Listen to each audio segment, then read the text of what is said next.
ఎలాంటి చర్చ నడిచింది మీ మధ్య? తెలంగాణలో పుట్టినటువంటి పార్టీగా, తెలంగాణ హైదరాబాద్ గడ్డ మీద పుట్టినటువంటి పార్టీగా ఇక్కడ మీరు ఇవాటి రోజున ఎన్ని వేల మంది కార్యకర్తలు వచ్చి పార్టీ కోసం తపన పడుతున్నారో, నాయకుడి కోసం తపన పడుతున్నారో ఇది మొదటిసారి కాదు, ఎన్నోసార్లు చూశారు. సార్ కూడా ఒకటే చెప్తున్నారు, తెలుగుదేశం పార్టీ పుట్టుక అనేటువంటిది ప్రజల కోసం పుట్టినటువంటి పార్టీ. ఖచ్చితంగా ఇక్కడ కార్యకర్తలకు అండగా నిలబడాల్సినటువంటి అవసరం ఉంది. ఇక్కడ కూడా ప్రజలకు మనం సేవ చేయాల్సినటువంటి అవసరం ఉంది.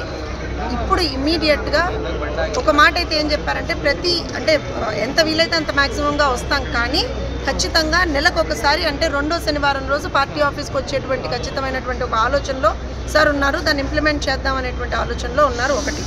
రెండో విషయం, సభ్యత్వ నమోదు అనేటువంటిది మళ్ళీ వెంటనే స్టార్ట్ చేయమని చెప్పి ఒక 10-15 రోజుల్లో సభ్యత్వ నమోదు అనేటువంటిది స్టార్ట్ చేస్తారు. అలానే గ్రామ స్థాయి నుంచి కూడా మళ్ళీ పార్టీని బలోపేతం చేస్తూ ఏదైతే, ఎందుకంటే తెలుగుదేశం పార్టీకి నాయకత్వ లక్షణాలు ఉన్నటువంటి కార్యకర్తలు ఏం కొత్త కాదు, నాయకత్వ లక్షణాలు ఉన్నటువంటి కార్యకర్తలు లేమేం లేదు. తెలుగుదేశం పార్టీ నాయకులు వస్తారు, నాయకులు పోతారు, కానీ పార్టీ శాశ్వతంగా ఉంది, కార్యకర్తలు శాశ్వతంగానే ఉన్నారు.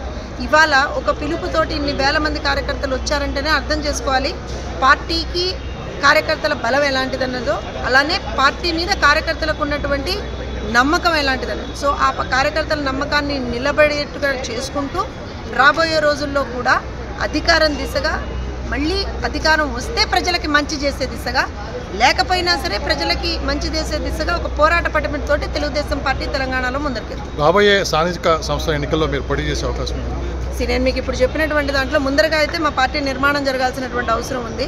చాలా ఒడిదుడుకులను ఎదుర్కొన్నాం మేము. సో గ్రామ స్థాయి నుంచి పార్టీని మళ్ళీ బలోపేతం చేసుకుంటూ వస్తాం.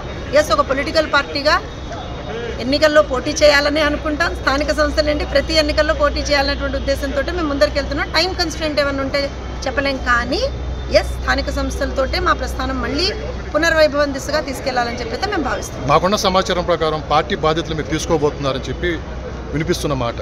మీకున్నటువంటి సమాచారం మాత్రమే.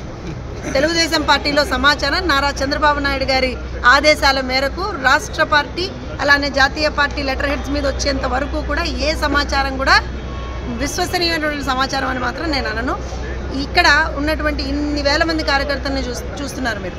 ప్రతి ఒక్క కార్యకర్త నిబద్ధతతోటి పనిచేసేటువంటి కార్యకర్త.